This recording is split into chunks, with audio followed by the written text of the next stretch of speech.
There's a little diner just outside town, right off exit 45. It's got strong coffee, generous portions, and a laid-back atmosphere that makes it a great place to swap stories. I'd met Leo there plenty of times before, and as soon as I sat down, I could tell he had something on his mind. Leo is the kind of guy who knows everyone, and that means he hears a lot of things, some useful, some weird, and some that linger in the back of your mind long after you've heard them.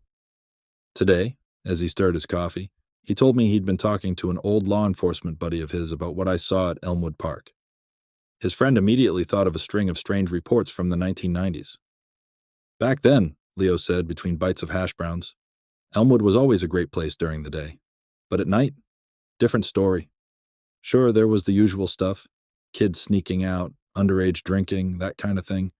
But there was something else, something weirder. He told me about a mysterious group that used to hold secretive rituals in the park. No one knew exactly who they were, but they always wore hooded cloaks, and whatever they were doing seemed to center around the lake. That got my attention. Leo continued, saying the park itself looked different back then. The hill behind the bathrooms used to be heavily wooded, and that's where most of the strange activity took place.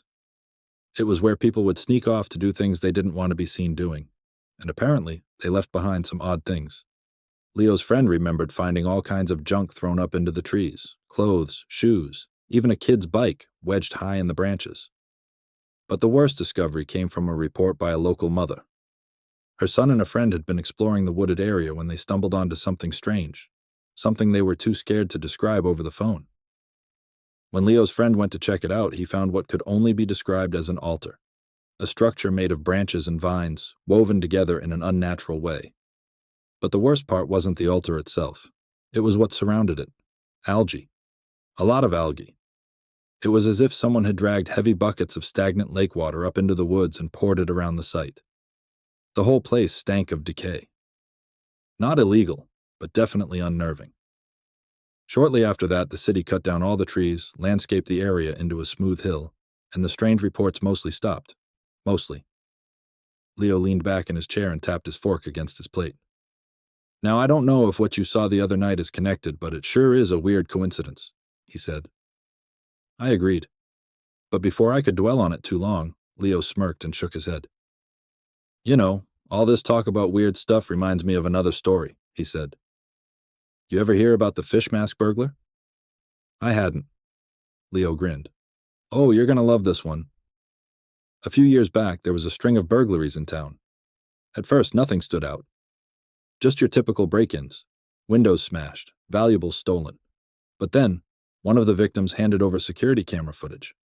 And that's when things got weird. The footage showed a burglar moving through the house, wearing a fish mask. Not a ski mask or something more standard, but an over-the-head rubber fish mask. It looked like a carp, Leo said, shaking his head. Ugly thing. Beady little eyes, wide mouth. The works. The police thought it was a joke at first. Some guy trying to be funny. But then more break-ins happened, and the MO was the same. At one crime scene, they got lucky. The burglar cut his hand breaking a window, leaving behind just enough blood for a DNA profile. At this point, the police weren't sure if the guy was local. He seemed to know his way around, but not well enough to be from town. So they widened the search, alerting hotels, campgrounds, any place that might have long-term visitors. A few months later, a tip came in from a hotel on the north side of town. One of their guests had been acting strangely, coming and going at odd hours. Leo went to check it out. The guy who answered the door was surprisingly normal. Polite, a little sleepy-looking, but nothing too strange. Leo asked if he could search the room, and the guy agreed. There wasn't much inside. A suitcase, some clothes, a few personal items. But when Leo opened the closet, something fell off the shelf and hit him. A rubber fish mask. Leo picked it up and turned to the guest. Care to explain this? The man just shrugged. He didn't deny owning it, but he also didn't seem interested in answering questions. Leo arrested him, figuring they'd sort it out at the station. That's when things got even stranger. At the station, the suspect refused a lawyer and agreed to a DNA test. It didn't match. Leo sat back, staring at the results. So, let me get this straight, he said. You're telling me we've got two guys running around town, at the same time, with fish masks? That's exactly what had happened. The guy from the hotel had nothing to do with the burglaries. He was just some eccentric traveler who happened to own a fish mask. The real burglar was never caught. Leo shook his head, still baffled by the whole thing. That's the kind of stuff you don't see on crime shows. Too weird for TV. I laughed. That's because if someone wrote it, no one would believe it. Leo smirked. That's the truth. As we finished our breakfast, I couldn't stop thinking about the strange events we'd discussed.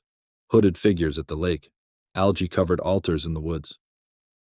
As I paid my bill and stepped outside, I suddenly remembered the diver's story. Never go to the lake after dark. There's something in there. Something big, something old.